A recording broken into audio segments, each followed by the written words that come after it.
Bonjour et bienvenue sur Français avec Pierre. Alors aujourd'hui, je vais vous parler du système éducatif français. Alors en effet, ça mérite bien une petite explication car ce n'est pas toujours facile de s'y retrouver. Mais avant de commencer, je voulais juste vous dire que l'on vient de sortir un nouveau cours sur Français avec Pierre. Il s'agit du cours Français progressif 2, version en ligne. C'est un cours extraordinaire. Il y aura une offre, bien évidemment, pour le lancement du nouveau cours. Je vous en reparle à la fin de la vidéo.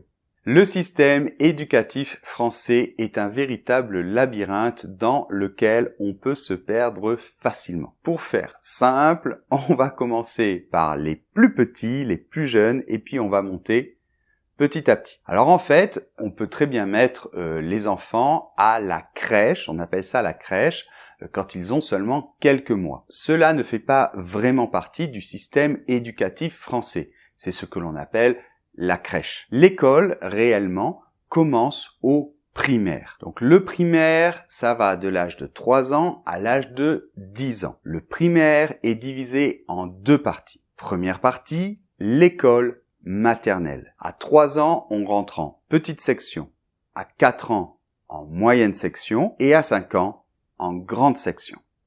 La deuxième partie du primaire, c'est l'école élémentaire qui est divisée en 5 années. Donc de l'âge de 6 ans à l'âge de 10 ans, plus ou moins. Première année, c'est ce qu'on appelle le CP, le cours préparatoire. Deuxième année, CE1, cours élémentaire 1. Troisième année, CE2. Quatrième année, CM1, ça veut dire cours moyen 1.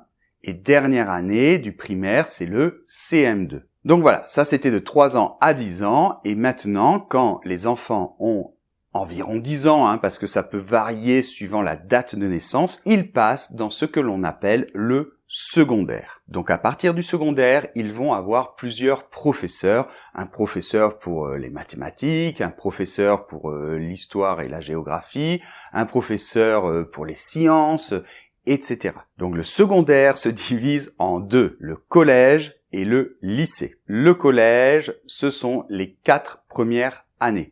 Donc on a environ entre 10 et 14 ans. Donc ces années s'appellent la 6e, la 5e, la 4e et la 3e. On y va crescendo suivant l'âge. À la fin de la 3e, en fait, les élèves vont passer ce que l'on appelle le brevet des collèges, ou le brevet. Alors il s'agit en fait d'un petit examen. Le passage au lycée ne dépend pas de cet examen.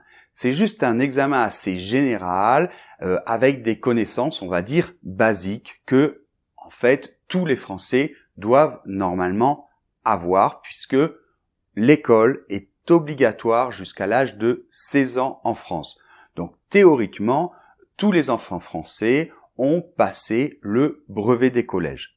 Alors après le collège, ils passent au lycée. Donc le lycée est divisé en 3 années, la seconde, la première et la terminale. Donc en terminale, on a 17 ans ou 18 ans. À la fin du lycée, c'est-à-dire à la fin de la terminale, en juin à peu près, on passe un examen très important qui s'appelle le baccalauréat. Alors souvent, on appelle ça le bac. Donc cet examen est très important parce que on est obligé de le réussir, c'est-à-dire d'avoir la moyenne. Alors, la moyenne, en fait, en France, généralement, les notes sont sur 20.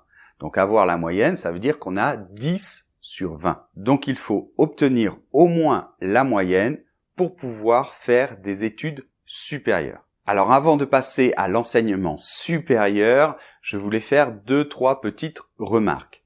Comme cette chaîne Français avec Pierre s'intéresse à l'apprentissage des langues, je voulais parler un petit peu des langues. Alors moi, quand j'étais jeune et quand j'étais collégien, eh bien en fait, on apprenait notre première langue, à part le français bien évidemment, notre première langue étrangère, on l'apprenait en 6e et c'était l'anglais. Et après en 4e, on pouvait choisir une autre langue. Aujourd'hui, ça a changé et heureusement, en général, les enfants apprennent l'anglais dès le primaire. Et c'est en 5e qu'ils choisissent une deuxième langue. Donc c'est très souvent l'espagnol ou l'allemand. Ensuite, je voulais parler du système privé ou public. Alors, il existe des écoles. Alors, le mot école est un mot très générique qui englobe un petit peu tout cela, d'accord? Donc, il existe des écoles ou des établissements privés et aussi publics. Donc, les établissements publics en France sont gratuits, d'accord? Et en général, on va dans l'établissement public qui est le plus proche de là où vous habitez. On peut choisir aussi le privé, mais très souvent, les établissements privés ont des aides de l'État où ils sont en collaboration avec l'État, donc ce n'est pas aussi cher que dans d'autres pays. Il ne faut pas oublier aussi que dans les établissements publics, l'école est laïque en France. Et ça, c'est très important pour les Français. Donc, normalement, on n'a pas le droit d'aller à l'école avec sur soi des vêtements ou des signes qui ont une connotation religieuse ou même aussi une connotation politique. Maintenant, je vais parler de ce que l'on appelle l'enseignement supérieur. Alors là, c'est un vrai labyrinthe, donc je vais faire un petit peu un résumé et je vous laisserai des liens dans la description si vous êtes intéressé. Donc là aussi, il y a des systèmes publics et des systèmes privés. Voyons tout d'abord ce que l'on appelle l'université. On appelle ça aussi la fac. Oui, je sais, ça n'a pas un son très agréable pour les anglophones, mais ça s'écrit F-A-C. Donc les universités sont normalement publiques et on peut donc choisir d'étudier, je sais pas, les mathématiques, la physique, la biologie, la géologie, l'histoire géographie, la philosophie, lettres, etc. Donc les 3 premières années, on appelle ça la licence et après il y a le master 1 ou master 2, d'accord? Donc ça fait 5 ans et après on peut choisir de faire un doctorat. Si on veut être professeur, alors à un moment dans votre parcours, vous allez vous dévier un petit peu et vous allez pouvoir passer un concours donc pour être professeur, par exemple dans les collèges ou dans les lycées ou à l'école pour les petits. Dans l'université, il y a aussi des systèmes un petit peu plus courts, d'accord, qui sont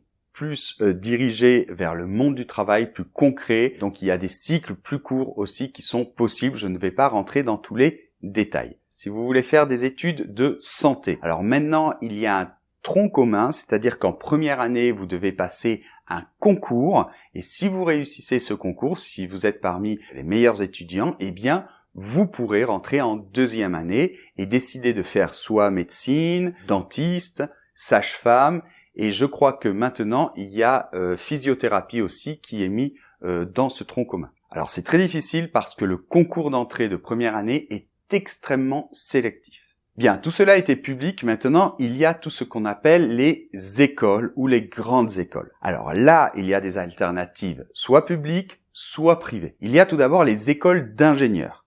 Alors, les écoles d'ingénieurs, il y en a énormément en France.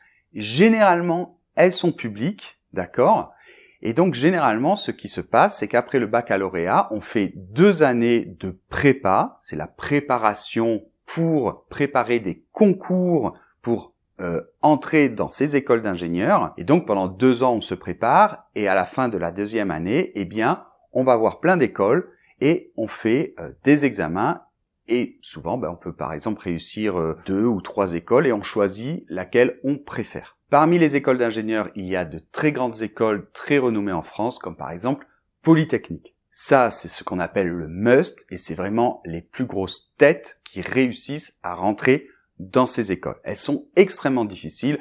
Généralement, quand on sort de là, on devient le patron d'une grande entreprise ou par exemple, on peut travailler pour l'État aussi, pour des entreprises d'électricité, mais on est à un très haut niveau. Ensuite, parmi ces écoles, il y a toutes les écoles de commerce. Bon, alors là aussi, il y en a énormément et là, il y a beaucoup d'écoles privées ou aussi quelques écoles publiques. Donc là, pareil, il y en a certaines, il faut se préparer pendant 1 an ou 2 et après, on fait des concours pour entrer dans différentes écoles. En général, les écoles d'ingénieurs ont tout un assez haut niveau, ce sont de bons élèves qui y rentrent. Les écoles de commerce, c'est beaucoup plus dispersé, c'est-à-dire que il y a de très très bons élèves qui rentrent dans des grandes écoles de commerce, mais il y a aussi des écoles de commerce privées qui sont vraiment d'un niveau beaucoup plus bas. Il y a aussi des écoles pour tout ce qui est politique, comme notamment Sciences Po, et une grande école pour les grands fonctionnaires, les hauts fonctionnaires français, souvent les hommes politiques,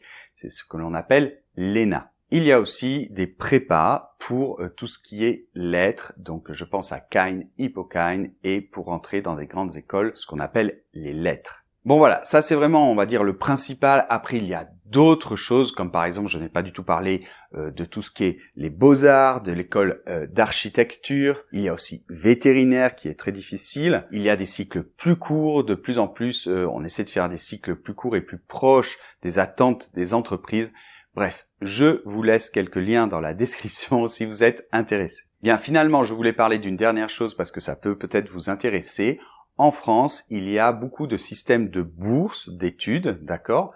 Donc, il y a beaucoup d'étudiants qui n'ont pas les moyens de se payer l'université ou des écoles, et il y a la possibilité de demander des bourses. Il y a aussi la possibilité de demander des bourses pour les étrangers. Alors, ce n'est pas la peine de m'écrire pour me demander comment on fait, etc. Je ne suis pas spécialiste dans le domaine, et c'est beaucoup mieux de vous adresser, par exemple, à votre consulat, votre ambassade, ou bien un organisme. Vous cherchez sur Internet, je vous laisserai des liens, qui est spécialisé dans ce domaine. Finalement, l'éducation en France, j'aimerais en parler davantage dans une autre vidéo. D'ailleurs, l'éducation en général dans le monde.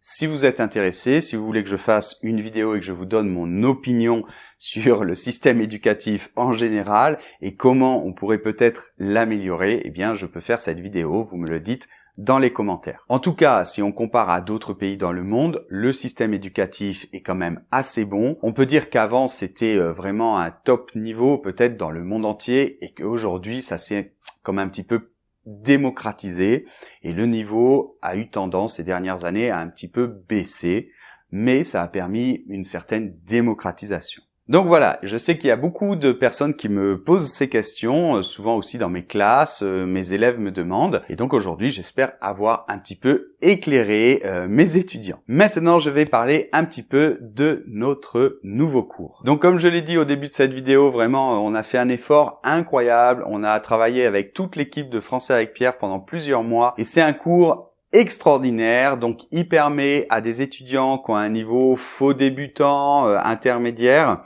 de voir vraiment tous les points de grammaire, de terminer tous les points de grammaire, de vocabulaire, de prononciation, conjugaison du français, d'accord, et c'est pour atteindre un niveau B2, C1, voire C2. Donc ce cours est formé évidemment de vidéos, d'audio, de PDF, dans lesquels j'explique absolument tout. Il y a énormément d'exercices interactifs, donc tout peut se faire sur votre tablette, téléphone ou bien sur l'ordinateur, d'accord ? Et on a tout son suivi au fur et à mesure et à la fin, on obtient un diplôme. Donc voilà, de toute manière, je vais vous laisser un lien et puis, comme toujours, quand on lance un nouveau cours, pendant quelques jours, il est en offre. Donc je vous laisse le code promo, on a choisi étudiant. Donc avec ce code promo, vous aurez 30% sur ce cours pendant quelques jours, donc profitez-en. Je vous laisse tous les liens dans la description de la vidéo et puis ça va certainement apparaître aussi sur la vidéo. Je vous embrasse très fort, continuez à apprendre du français, c'est une des meilleures choses qu'on peut faire dans la vie. Portez-vous bien et on se retrouve dans une prochaine vidéo si vous le voulez bien. Au revoir.